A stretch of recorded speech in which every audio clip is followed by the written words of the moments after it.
और अमेरिका और यूरोप की मंदी का एक दूसरा कारण मैं और बताता हूं, जिससे 2 दिवस 3 दिवस पहले की ये जो अतरे की घटना है वो जुड़ी हुई है, उसको आप जरा ध्यान से समझने की कोशिश करें। ये जो वॉशिंगटन में इतना बड़ा तमाशा हो गया, 2 बड़े टॉवर्स को ध्वस्त कर दिया एक हवाई जहाज ने। ये 2 बड़े टॉवर्स करीब करीब 110 मंजिल वाले थे, जिसमें पता नहीं कितने हजार लोग मरे हैं। कोई भी निर्दोष नागरिक मरे तो दुख होना चाहिए हमें, क्योंकि हम भारतीय संस्कृति के लोग ऐसा मानते हैं कि किसी को मारने का अधिकार किसी को नहीं है, क्योंकि जीवन देने का अधिकार जब हमें नहीं है तो मारने का अधिकार हमें नहीं, तो हम तो सब दुख ही प्रकट कर सकते हैं। लेकिन ये जो घटना घटित हुई है, इसका मंदी के साथ सीधा रिश्ता है, मैं ऐसा मानता हूं। आप मेरी बात को थोड़ा हो सकता है आज हंसें, लेकिन आप देखेंगे 10 वर्ष के बाद मेरी बात आपको पूरी की पूरी सच दिखाई देगी। मैं ये कहना चाहता हूं कि ये जो भयंकर दुर्घटना अतिरेकियों ने की अमेरिका में, वॉशिंगटन डीसी में 2 टावर उन्होंने उड़ा दिए, इसका मंदी के साथ सीधा रिश्ता है। आप पूछोगे कैसे, वो मैं बताता हूं। यूरोप और अमेरिका में मंदी क्यों आती है?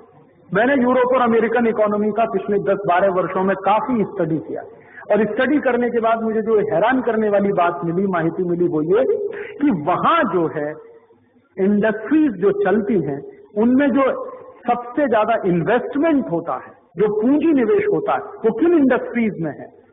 हाईएस्ट इन्वेस्टमेंट अमेरिका में वॉर इंडस्ट्री में है। वॉर इंडस्ट्री माने युद्ध के उद्योग, युद्ध के उद्योग माने हथियार बनाने वाली बड़ी बड़ी कंपनियां। मैं कुछ नाम लेता हूं आपको। एक बहुत बड़ी कंपनी है रैथियन कॉरपोरेशन, हजारों अबज डॉलर के हथियार हर साल बनाती है, अमेरिका की सबसे बड़ी कंपनी है हथियार बनाने वाली। दूसरी नंबर की जो कंपनी है अमेरिका की, एक्सॉन, हथियार बनाने वाली दूसरे नंबर की सबसे बड़ी कंपनी। तीसरी अमेरिका की कंपनी है फोर्ड। आपको जानकारी है कि फोर्ड कार बनाती है। कार बनाना तो छोटा सा धंधा है उसका, जो कुल धंधा है उसके 5% में वो कार बनाते हैं। 95% इन्वेस्टमेंट उनका वॉर इंडस्ट्री में है, फोर्ड का। उससे भी बड़ी एक अमेरिकन कंपनी है GM, general motor. General Motors के बारे में आपको माहिती है कि ये भी कार बनाती है। कार बनाती है, लेकिन कार बनाना उनका संपूर्ण बिजनेस नहीं है, उनका बड़े बड़े मिसाइल बनाने का बिजनेस। तो रैथियन है, फोर्ड है, जीएम है, एक्सॉन है। ऐसी मैंने अमेरिका की 50 कंपनियों की एक यादी बनाई है, और उन 50 कंपनियों का 1 साल का हथियार बनाने का जो कुल खर्चा है वो दुनिया के 150 देशों के बजट से ज्यादा है। इतना भयंकर उनके यहाँ वॉर इंडस्ट्री है। मैक्सिमम इन्वेस्टमेंट अमेरिका में वॉर इंडस्ट्री में है, हथियार उद्योग कहते हैं उसको वहां। और अमेरिका में उसको सैटेलाइट इंडस्ट्री कहते हैं। सैटेलाइट इंडस्ट्री माने मुख्य उद्योग। सैटेलाइट का अर्थ ये उपग्रह नहीं होता, सैटेलाइट का एक अर्थ होता मुख्य, सबसे केंद्र। जैसे हम भारत के बारे में कहते हैं कि भारत एक कृषि प्रधान देश है, तो माने एग्रीकल्चर हमारे लिए सैटेलाइट इंडस्ट्री है। अमेरिका युद्ध प्रधान देश है, उनके लिए वॉर इंडस्ट्री सैटेलाइट इंडस्ट्री। अब अमेरिका में क्या होता है, हथियार भयंकर बनते हैं, लेकिन वो हथियार जब नहीं बिकते तभी मंदी आती है, क्योंकि हथियार बन रहा है तो बिकना ही चाहिए। नहीं बिकेगा तो कारखाने बंद है, कारखाने बंद है तो मजदूर बेकार है, और हथियारों के कारखाने बंद तो स्टील वाले कारखाने भी बंद, क्योंकि स्टील इंडस्ट्री हथियार उद्योग के लिए माल सप्लाई करती है, केमिकल इंडस्ट्री हथियार उद्योग के लिए माल सप्लाई करती है, सीमेंट इंडस्ट्री हथियार उद्योग के लिए माल सप्लाई करती है। तो सैटेलाइट इंडस्ट्री जब खतरे में आती है तो अमेरिका के 90 दूसरे उद्योग खतरे में आ जाते हैं। 90 इंडस्ट्रीज अमेरिका में है जो वॉर इंडस्ट्री पे टिकी हुई है। एक ही इंडस्ट्री है अमेरिका में जो वॉर इंडस्ट्री पे नहीं टिकी हुई है, जिसको कॉस्मेटिक्स या ड्रग्स एंड फार्मास्यूटिकल इंडस्ट्री कहते हैं। बाकी सभी इंडस्ट्रीज उनकी वॉर इंडस्ट्री से जुड़ी हुई। अब अमेरिका में क्या होता है कि हर 25-30 बरस के बाद ऐसा होता है, एक साइकिल है वहां पर। आप अगर ध्यान दें तो भयंकर मंदी आई 1905-1910 के बीच में, भयंकर मंदी अमेरिका और यूरोप में। फिर क्या हुआ, उस मंदी को दूर करने के लिए पहला विश्व युद्ध उन्होंने लड़ा 1914 में, जो शुरू हुआ और 1917 तक चला, जिसको हम फर्स्ट वर्ल्ड वॉर कहते हैं। और वो फर्स्ट वर्ल्ड वॉर लड़कर अमेरिका ने अबजों डॉलर पंप कर दिया वॉर इंडस्ट्री में, उनकी मंदी दूर कर ली उन्होंने। फिर उसके बाद क्या हुआ, मैंने कहा कि 15-20 वर्षों में ये साइकिल रिपीट होता है। तो फिर क्या हुआ, 1930 में फिर मंदी आ गई, जिसको अंग्रेजी में ग्रेट इकोनॉमिक रिसेशन भी कहते हैं। अर्थशास्त्र के कुछ विद्यार्थी बैठे होंगे तो उनको तो पढ़ाया जाता है ग्रेट इकोनॉमिक रिसेशन 1930। तो भयंकर मंदी आ गई 1930 में। फिर अमेरिका ने क्या किया, यूरोप ने क्या किया, उस 1930 की मंदी को दूर करने के लिए उन्होंने सेकंड वर्ल्ड वॉर किया, दूसरा विश्व युद्ध लड़ा। और दूसरा विश्व युद्ध शुरू कैसे हुआ, दूसरा विश्व युद्ध शुरू हुआ पर्ल हार्बर नाम की अमेरिका में एक जगह है, वहां पर अटैक हुआ। तो पर्ल हार्बर पर अटैक हुआ तो फिर विश्व युद्ध भड़क गया। दिखाया ये जाता है, बताया ये जाता है कि पर्ल हार्बर पर अटैक जापानियों ने किया, लेकिन अमेरिका के ही कुछ खोजी पत्रकारों ने अभी 3-4 बरस पूर्व ये निकाल दिया और सनसनी फैला दी पूरी दुनिया में कि 1941 में सेकंड वर्ल्ड वॉर शुरू करने के लिए पर्ल हार्बर पर अटैक अमेरिका ने खुद ही करवाया, अपने ही ऊपर अटैक करवाया। तो फिर आप पूछोगे जापानियों की थ्योरी क्या थी। जापान के कुछ नागरिकों को जबरदस्ती हवाई जहाज में बिठाया गया और उन हवाई जहाजों से बमबारी कराई गई। तो सारी दुनिया में ये संदेश गया कि जापान ने अमेरिका पर हमला बोल दिया है, तो अमेरिका ने उसी का बदला लेने के लिए जापान पर हमला बोला, जिसमें 2 एटम बम उन्होंने गिरा लिए। और 2 एटम बम गिराने के पहले भरपूर युद्ध लड़ा। रूस, ब्रिटेन और ये सब एक दूसरे के दुश्मन हो गए, एक बाजू में मित्र देश, दूसरे बाजू में शत्रु देश। 3 साल भयंकर युद्ध चला, 1941 से लेकर 1944। और 1944 में जब युद्ध धीरे धीरे कम हुआ, तो क्यों कम हुआ, उसकी बड़ी इंटरेस्टिंग स्टोरी है। वो ये कि अमेरिका की हथियार बनाने वाली कंपनियों के सारे गोडाउन खाली हो गए, इसलिए शांति हो गई। और शांति भी कैसी जबरदस्त हुई, दुनिया में एक पीस उन्होंने बनाया, वर्ल्ड पीस कॉन्फ्रेंस बोला।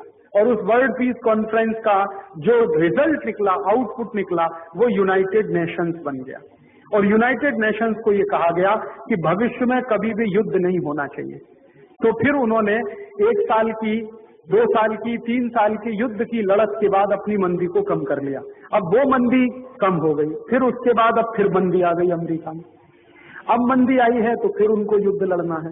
बीच में भी एक बार मंदी आई थी 1980 के आसपास, तो उस मंदी को दूर करने के लिए उन्होंने इराक और ईरान को आपस में लड़वा दिया। 10 साल दोनों कुत्ते की तरह से लड़ते हैं। आप सुनेंगे तो हैरान हो जाएंगे, ईरान और इराक का जो युद्ध हुआ वो कैसी बात से शुरू हुआ। मैं आपको एक सच घटना बताता हूँ। वॉशिंगटन पोस्ट नाम का एक अखबार, वो अखबार में एक दिन खबर छपी कि ईरान और इराक के बीच में एक तेल क्षेत्र है जिसको शत अल अरब कहते हैं, वहां भयंकर तेल छुपा हुआ है। खबर छपी अखबार में, अमेरिका के अखबार। अब जैसे ही ये खबर छपी तो इराक की सरकार को मालूम हुआ कि हमारे देश में कोई इलाका है जहां बहुत तेल है। ईरान को भी लगा कि हमारा भी एक इलाका है, वहां पर बहुत तेल है। वो इलाका था बफर जोन कहलाता था। बफर स्टेट एक ऐसा इलाका होता है जिसमें किसी भी देश का कब्जा नहीं होता, दोनों देश चाहे तो उसको समय पर इस्तेमाल कर सकते हैं, लेकिन वो नो मैन्स लैंड होती है ज्यादातर, जो बफर स्टेट होती है। तो शतल अरब में तेल छुपा है, तो इराक ने कहा ये हमारा है, ईरान ने कहा ये हमारा है। तो अमेरिका बीच में चौधरी बन के आया, उसने कहा भाई आपस में लड़ते क्यों। तो उसने कहा क्या करें, तो यूनाइटेड नेशंस में प्रस्ताव ले आओ। तो दोनों ने कहा ठीक है प्रस्ताव ले आओ। तो यूनाइटेड नेशन में प्रस्ताव आया, तो यूनाइटेड नेशंस ने कहा कि अरे अब कैसे तय किया जाए, तेल किसका है, क्षेत्र किसका है। तो ऐसा करिए आप युद्ध लड़ लीजिए आपस। बाकायदा यूनाइटेड नेशंस की सिक्योरिटी काउंसिल में ये बात आई कि आप युद्ध लड़ लो। तो ईरान इराक दोनों तैयार हो गए। अमेरिका यही चाहता था। अब ईरान इराक ने जब युद्ध की तैयारी शुरू की तो अमेरिका की हथियार बेचने वाली कंपनियों के मजे आ गए। उन्होंने इराक को भी हथियार बेचे, ईरान को भी बेचे, धुआंधार। इधर से सप्लाई ईरान को, उधर से इराक को। और अमेरिका की कंपनियों ने ग्रुप्स बना लिए, कुछ कंपनियां इराक के समर्थन में, कुछ ईरान के समर्थन। धुआंधार हथियार बेचे और 10 बरस युद्ध चला। और 10 बरस के युद्ध में दोनों देशों ने एक दूसरे के 80 लाख नागरिक मार लिए। फिर भी फैसला नहीं हुआ कि कौन जीता कौन हारा। 10 बरस युद्ध चला, 80 लाख लोग मरे, कोई फैसला नहीं हुआ कौन जीता कौन हारा। फिर सिक्योरिटी काउंसिल की एक मीटिंग हुई और उसने कहा भाई फैसला कर लो आपस में। तो पहले भी हो सकता था, लेकिन कहा युद्ध लड़ लो, अब कहा फैसला कर लो। फैसला करने की बात तब आई जब हथियार खत्म हो गए, गोडाउन खाली हो गए, रातों रात पैदा नहीं हो सकते, तो चलो फैसला करो। तो फैसला हुआ। तो फैसला क्या किया अमेरिका ने चौधरी बनके कि अगर तेल है तो खोदते हैं उसको, आधा आधा बांट लेंगे। अब ये बात तो पहले भी समझ में आती थी, आधा आधा बांट लेंगे। तो उन्होंने कहा ठीक है। अब दोनों देशों के बीच तेल खुदाई का काम शुरू हुआ, तो ठेका किसको मिले वो सवाल आया। तो अमेरिका ने हमारी कंपनियों को दे दो ठेका।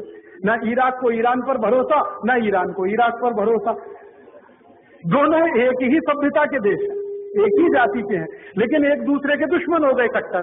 तो उनका भरोसा नहीं एक दूसरे पे। तो अमेरिका की उसमें लाग लग गई।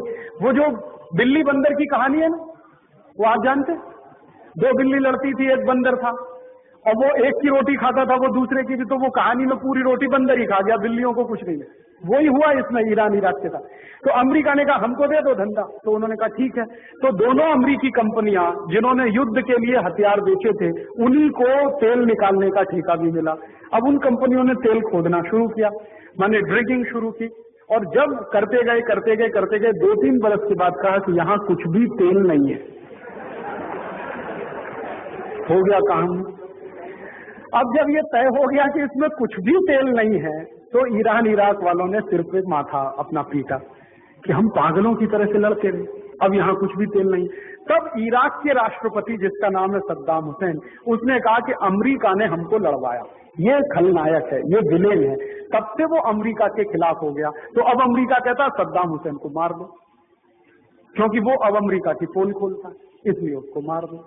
अब वो क्या है तमाशा सारा कि सद्दाम हुसैन ने वॉशिंगटन पोस्ट अखबार के ऊपर केस किया था, क्योंकि खबर वहां छपी थी कि यहाँ भयंकर तेल है। अखबार में खबर छपी थी, अखबार वाले गए और कोर्ट में माफी मांगाए कि हमारे से गलती हो गई थी। बस किस्सा खत्म हो गया, कोर्ट ने छोड़ दिया हम, क्योंकि मुकदमा अमेरिका की कोर्ट में हुआ।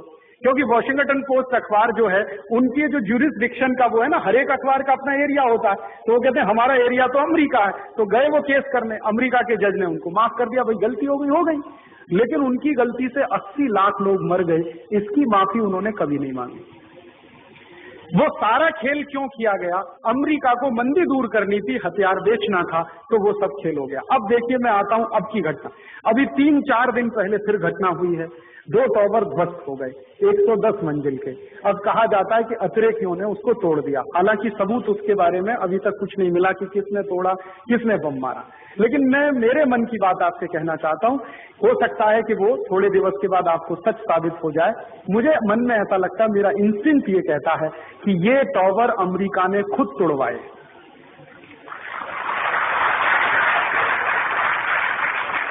आप पूछोगे क्यों तोड़वाए? मैं आपको 3 प्रश्न रख रहा हूं और आप उन पर ध्यान से सोचें।